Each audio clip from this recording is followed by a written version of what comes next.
permitió que se hicieran preguntas de los medios de comunicación a los mandatarios y seleccionaron a Sara Pablo de Grupo Fórmula como la corresponsal de un medio mexicano corporativo para hacer una pregunta a los tres mandatarios. El presidente López Obrador respondió de esta forma, de una forma que les molestó, les dolió muchísimo a los medios de comunicación corporativos. Él enseñábamos hace rato esta esta portada digital del Universal, se la va a poner don David en pantalla.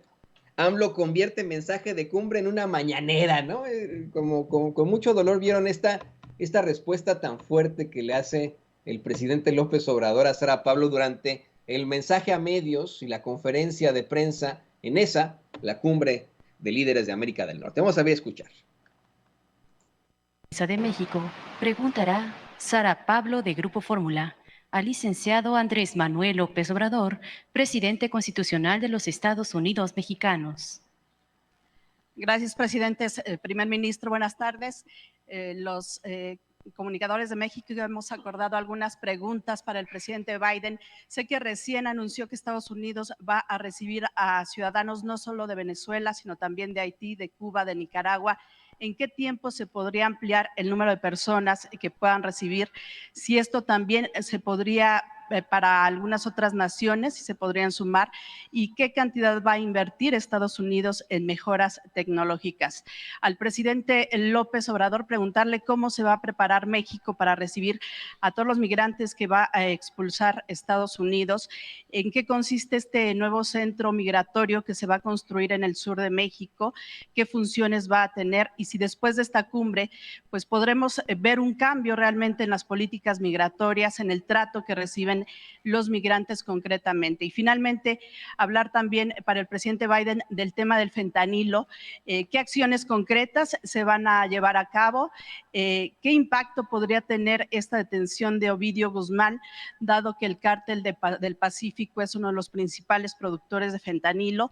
Y finalmente, ahora sí, preguntar también sobre el tema de las consultas en el sector energético, si el presidente Biden, el primer ministro Trudeau plantearon este tema en esta mesa. Gracias. Bueno, pues tratamos el tema migratorio de manera amplia. Desde luego que hay cooperación con el gobierno de Estados Unidos y al mismo tiempo tenemos el compromiso de proteger a los migrantes. Lo que ha planteado el presidente Biden es absolutamente cierto. Si atraviesan nuestro país y en algunos casos otros países de América Latina para llegar a Estados Unidos, los migrantes corren muchos riesgos, empezando porque son víctimas de los traficantes de personas, coloquialmente conocidos como coyotes o polleros, que les cobran una cantidad para llevarlos al norte. Esos polleros, coyotes, tienen redes y a su vez contratan camiones, trailers. En una caja de un tráiler pueden transportar a 300, 400 personas. Son constantes los accidentes en las carreteras de México, desgraciadamente.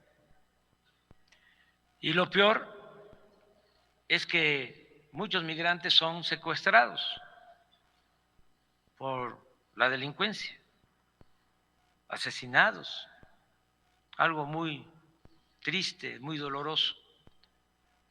Por eso hablo de la protección. Nosotros lo que queremos es una solución de fondo.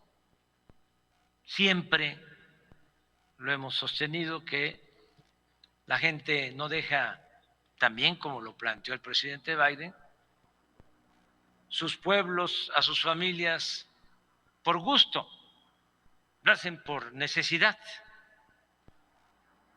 Entonces, siempre hemos planteado que hay que atender las causas, que hay que procurar que la gente pueda trabajar y ser feliz donde nació, donde están sus familiares, sus costumbres, sus culturas, y que se necesita invertir en el desarrollo de los países con más desigualdad y pobreza, que la migración sea opcional, no forzosa.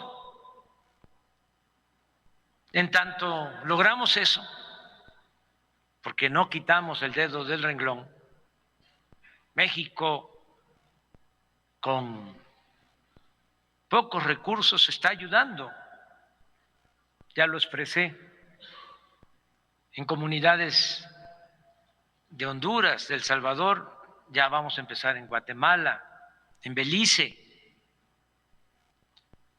pero necesitamos impulsar más el desarrollo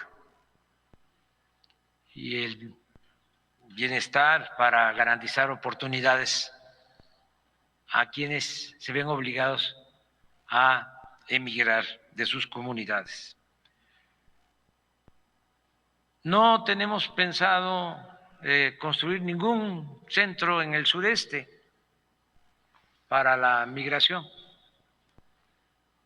Lo que hacemos es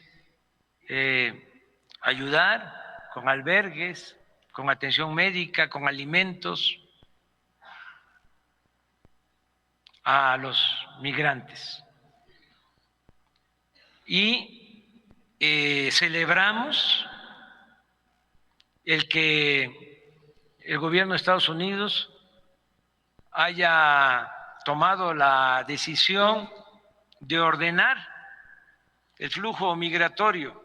En el caso de nuestros hermanos venezolanos, y tengo entendido ya este plan se va a extender, se va a ampliar beneficio de otros migrantes de otros países.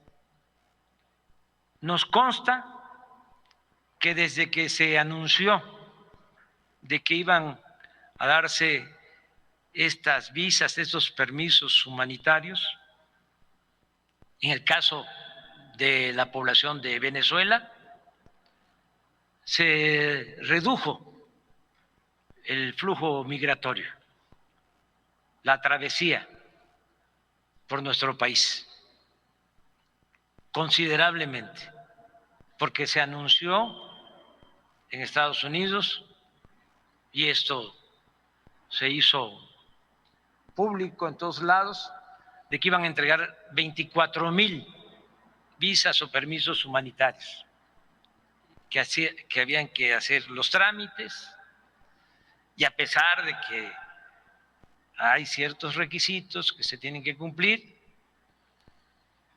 la gente optó por esa opción. Se abrió una vía que no existía. Todo era llegar a Estados Unidos arriesgando la vida.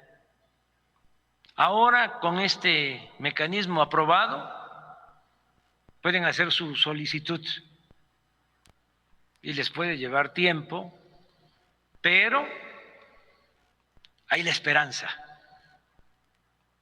de que se va a lograr el propósito de ir a Estados Unidos a trabajar, a vivir. Eso nosotros lo celebramos y pensamos que lo que está haciendo, repito, Canadá es también lo correcto. Y hablaba yo de nuestra experiencia y se pueden revisar los datos. Por circunstancias, antes la migración mayor correspondía a los hermanos países de Centroamérica, pero también durante mucho tiempo de mexicanos que iban a buscarse la vida y a trabajar a Estados Unidos. Nada más imaginemos que hay 40 millones de mexicanos en Estados Unidos. 40 millones que nacieron aquí o son hijos de mexicanos.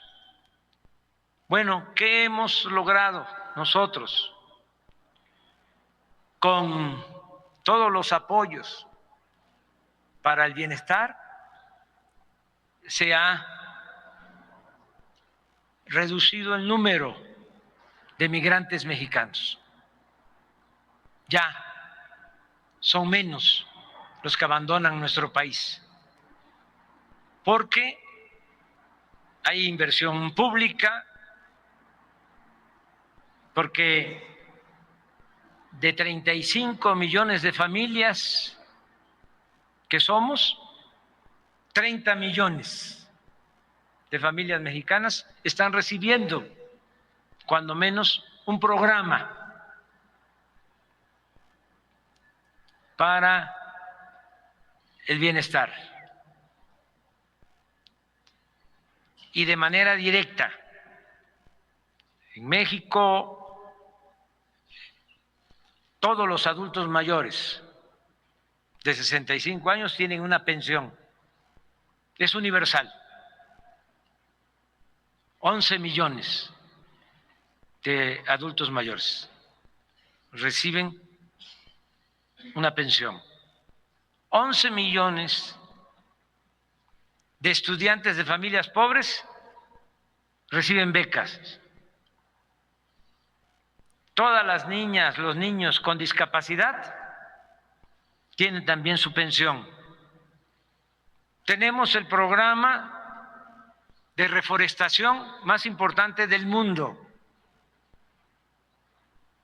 Se están sembrando más de 1 millón de hectáreas de árboles frutales y maderables y se les da trabajo a más de 400,000 campesinos, sembradores.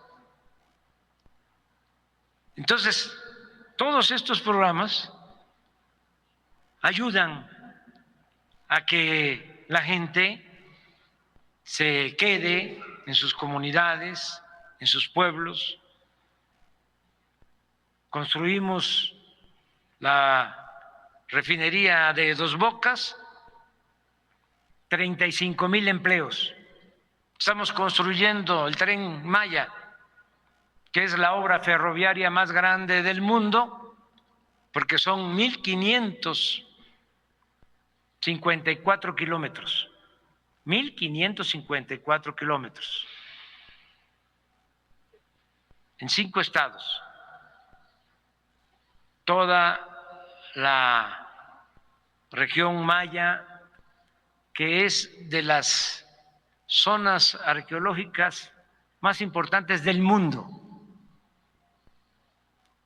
Pues ahí están trabajando en la construcción de ese ferrocarril como 300,000 personas.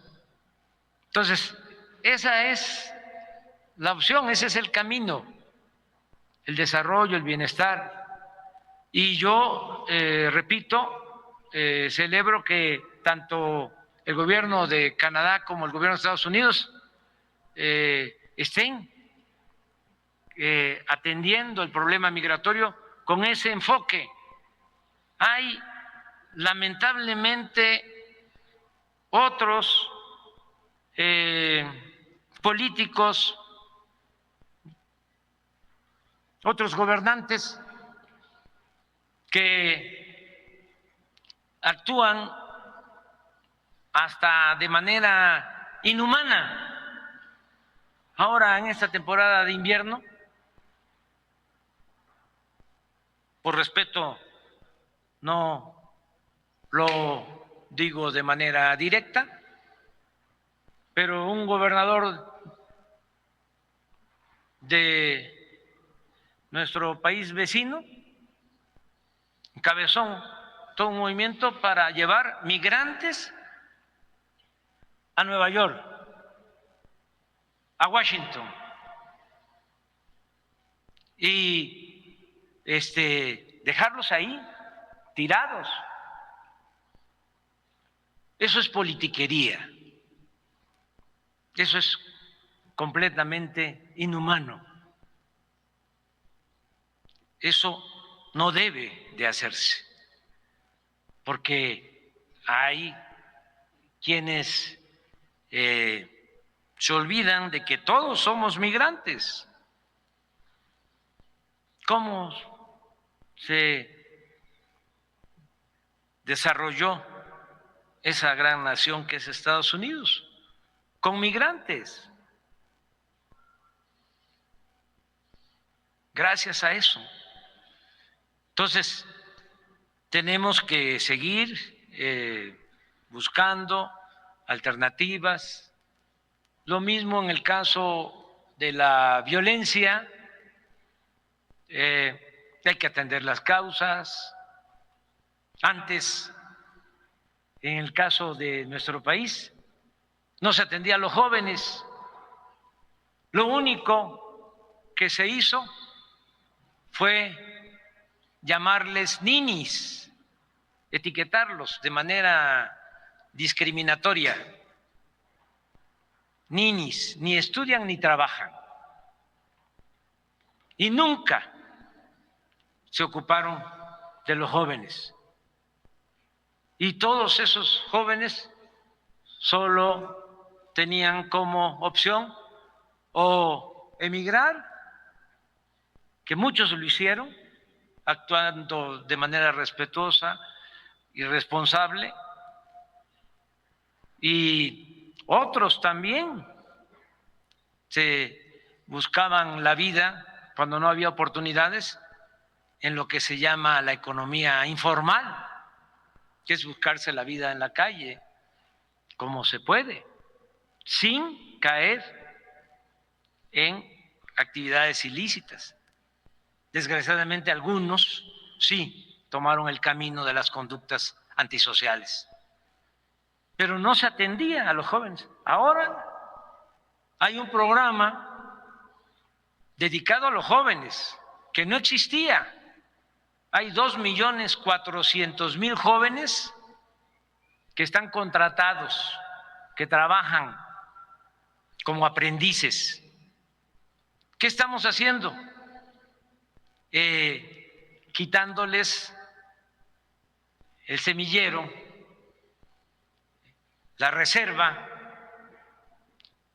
a los grupos de la delincuencia, que no enganchen a los jóvenes, que no se los lleven, que nosotros podamos darles oportunidades a los jóvenes. Eso es lo que estamos haciendo en México. Y termino también subrayando otra diferencia importante. No hay corrupción en el gobierno que represento y no hay impunidad. Está bien marcada, bien pintada la raya. Una cosa es la delincuencia y otra cosa la autoridad. No hay asociación delictuosa como era antes, que llegamos al colmo y da hasta vergüenza decirlo, que los encargados de garantizar la seguridad pública estaban al servicio de las organizaciones criminales. Eso ya no sucede en México. Por eso, en esta reunión que hemos tenido, los tres gobiernos hemos llegado a acuerdos para seguir trabajando juntos para conseguir la paz en los tres países, para que se garantice la seguridad de nuestros pueblos. Eso es lo que puedo contestarte. Bueno, pues ahí lo tiene usted. Esta respuesta que dio el presidente López Obrador le dolió muchísimo a los conservadores en México. Quisieron comparar esto con una respuesta en la conferencia de prensa mañanera. Me pareció a mí verdaderamente lamentable, pero fíjese, detalla los acuerdos en materia migratoria a los que llegó el presidente Biden.